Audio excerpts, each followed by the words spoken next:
नमस्कार दोस्तों, आपका हमारे चैनल मिडनाइट एयर 13 में स्वागत है।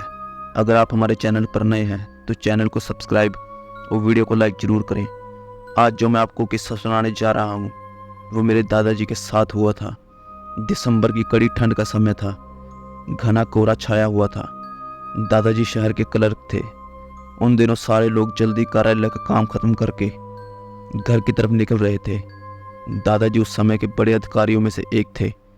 रोज की तरह ही उस दिन काम खत्म होने के बाद घर के लिए अपनी गाड़ी से रवाना होने लगे। रास्ते में उन्हें दुकान से कुछ सामान भी लेना था तो वे अपने साथियों से अलग हो गए। उन्होंने घर की कुछ ज़रूरत के सामान के लिए और गाड़ी आगे बढ़ा दी। आगे जाने पर उन्हें कुछ मछली बाजार दिखा और वे मछली खरीदने के लिए रुक गए। ताज़ा मछलियाँ लेने और देखने में टाइम ज़्यादा ही गुजर गया। उनकी जब अपनी घड़ी पर नज़र गई तो उन्हें आभास हुआ कि आज तो घर जाने में बहुत देर हो जाएगी और ये सब लेकर घर पहुंचने में काफ़ी समय लग जाएगा। फिर यही सब सोचकर उन्होंने सोचा कि क्यों ना जंगल के रास्ते से निकल जाएं तो जल्दी पहुंच जाऊंगा। तो उन्होंने अपना रास्ता बदला और जंगल की तरफ अपनी गाड़ी घुमा ली। रात के 10 बज चुके थे। गाड़ी तेज रफ्तार से आगे बढ़ रही थी। तभी अचानक तेज ब्रेक के साथ गाड़ी को रोकना पड़ा। उनकी गाड़ी के आगे एक औरत जोर जोर से रो रही थी। उन्होंने सोचा इस वीराने में ये औरत क्या कर रही है। उन्हें लगा कि कोई मजदूर की पत्नी होगी जो नाराज होकर घर छोड़कर जंगल में भाग आई है। तो उन्होंने उससे पूछा कि यहाँ जंगल में तुम क्या कर रही हो, लेकिन उसने कोई जवाब न देकर और जोर जोर से रोने लगी। सारे जंगल में उसके रोने की आवाज़ गूंज रही थी। फिर दादाजी ने पूछा, तुम्हारा घर कहाँ है? लेकिन वो कुछ नहीं बोली। तब दादाजी ने कहा कि आज चलो मेरे घर में रहना, सुबह अपने घर चली जाना। ये जंगल बहुत सारे जंगली जानवरों से भरा है। रात भर यहाँ मत रुको। चलो आज मेरे घर में सबके लिए खाना बना देना और कल सुबह अपने घर चली जाना। उसने ये सुना तो झट से तैयार हो गई और गाड़ी में पीछे की सीट पर बैठ गई। सिर में बड़ा सा घूंघट डालने की वजह से उसका चेहरा भी छिपा हुआ था। कुछ ही देर में गाड़ी घर के दरवाजे पर थी। घर के लोग कब से उनकी राह देख रहे थे। गाड़ी रुकते ही माँ ने पूछा, आज तो बहुत देर हो गई और सारे लोग आ भी चुके हैं। तब उन्होंने सारी बातें माँ को बताई और कहा कि आज खाना इससे बनवा लो, कल सुबह ये अपने घर चली जाएगी। इतनी रात को बेचारी जंगल में कहाँ भटकती, इसलिए मैं इसको घर ले आया। पर माँ को कुछ संदेह हो रहा था कि कहीं चोर तो नहीं ये रात को सोने के बाद या खाना बनाते समय कहीं घर के सामान की चोरी ना कर ले। पर दादाजी की बात को कैसे मना करती। उन्होंने उस औरत को कहा, देखो आज तो मैं रख ले रही हूँ, लेकिन कल सुबह होते ही यहाँ से चली जाना और जाओ रसोई में ये सामान उठा कर ले जाओ और खाना बना दो। उसने फिर से जवाब नहीं दिया। बस अजीब सी आवाज़ सी बाहर आई और वो सारा सामान लेकर माँ के पीछे पीछे चल दी। रसोई में सारा सामान रखवा कर माँ ने उसे खाना जल्दी बनाने की सख्त हिदायत दी और वहाँ से चली गई। लेकिन उनका मन कुछ परेशान सा था। फिर 5 मिनट में रसोई में उसे देखने चली गई कि वो क्या कर रही है और उसका चेहरा भी देखने की चाहत थी उन्हें। लेकिन वहाँ पहुँची तो देखा कि वो मछलियों का थैला निकाल रही थी। उन्होंने बहुत ज़ोर से गुस्से में कहा, यहाँ सब खाने का इंतज़ार कर रहे हैं और तुम अभी तक मछलियाँ ही निकाल रही हो, कल सुबह तक बनाओगी क्या? उसके सिर पर घूंघट अभी भी था तो चेहरा देखना मुश्किल था। उन्होंने उसे कहा, तुम जल्दी से खाने की तैयारी करो, मैं आग सुलगाती हूँ, काम जल्दी हो जाएगा।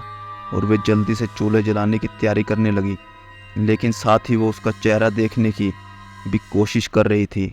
लेकिन वो जितना देखने की कोशिश करती वो पल्लू और नीचे खींच लेती। अंत में हार कर माँ बोली, देखो मैंने आग सुलगा दी है, अब आगे सारा काम कर लो, कुछ ज़रूरत हो तो बुला लेना। लेकिन वो फिर कुछ नहीं बोली। अब उन्हें लगा कि यहाँ से जाना ही ठीक है, वरना मेरा भी समय खराब होगा और हो सकता है अनजान लोगों से डर रही हो। ये सब सोचकर उन्होंने उसे कहा कि मैं आ रही हूँ, जल्दी से खाना बना कर रखना, और वहाँ से निकल गई। मन अभी तक परेशान ही था। कभी अपने कमरे, कभी बच्चों के, कभी बाहर सबको देख रही थी, कहीं कुछ अनहोनी ना हो जाए। 1 मिनट भी आराम से नहीं बैठ पाई। अभी 5 मिनट ही हुए थे, पर उनके लिए वो घड़ी पहाड़ सी हो रही थी। समय बीत ही नहीं रहा था। 10 मिनट बड़ी मुश्किल से गुजरे और वे तुरंत ही कुछ सोचकर रसोई की तरफ दौड़ी। और वहाँ पहुंचकर जैसे ही उन्होंने रसोई घर का नज़ारा देखा, उनकी आंखें फटी की फटी रह गई। उनके पैर बिल्कुल ही जम गए। उनसे आगे ना जाया जा रहा था, ना ही पीछे। उनके दिल की धड़कन रुक रही थी। वो औरत रसोई में बैठकर सारी कच्ची मछलियाँ खा रही थी। सारी रसोई में मछलियों का खून बिखरा पड़ा था। उसके सिर से घूंघट भी उतरा पड़ा था। इतना खौफनाक चेहरा आज तक उन्होंने नहीं देखा। बाल नाखून सब बड़े हुए थे।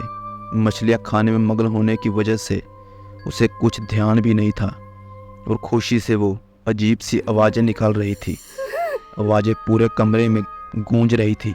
रसोई घर के पीछे होने की वजह से लोगों का ध्यान भी इधर नहीं आ रहा था। माँ को भी कुछ समझ नहीं आ रहा था कि चिल्लाने से कहीं घर के लोगों को नुकसान ना पहुँचाए। वो चुड़ैल से अपने घर को कैसे बचाए, उन्हें समझ नहीं आ रहा था। बस भगवान का नाम ही उसके दिमाग में आ रहा था। अचानक वे आगे बढ़ने लगी उसकी तरफ और झट से एक थाल लिया और चूल्हे की तरफ दौड़ी। उस चुड़ैल की नज़र भी माँ पर पड़ चुकी थी, सो वो भी कुछ सोचकर उठी अपनी जगह से। माँ कुछ भी देर नहीं करना चाहती थी। उन्हें पता था कि आज अगर जरा सी भी लापरवाही हुई तो अनहोनी हो जाएगी। उस चुड़ैल के कुछ करने से पहले ही उन्हें चूल्हे तक पहुंचना था और चूल्हे के पास पहुंचकर उन्होंने जलता हुआ कोयला थाल में भर लिया और चुड़ैल की तरफ लेकर जोर से फेंका। आग की जलन की वजह से वो अजीब सी डरावनी आवाज़ें निकालने लगी। अब तो उसकी आवाज़ें बाहर भी जा रही थी। सारे लोग बाहर से रसोई की तरफ भागे। वो चुड़ैल और ज़ोर ज़ोर से अजीब सी आवाज़ निकाल रही थी और पूरी रसोई में दौड़ रही थी और माँ को पकड़ना भी चाह रही थी। लेकिन अब सारे लोग रसोई में आ चुके थे, तो लोगों की भीड़ देखकर वो और भी डर गई। लोगों की भीड़ को चीरते हुए वो बाहर जंगल की तरफ भागी और सारे लोग ये मंजर देखकर डरे सहमे से खड़े थे और मन ही मन माँ की हिम्मत की दाद दे रहे थे।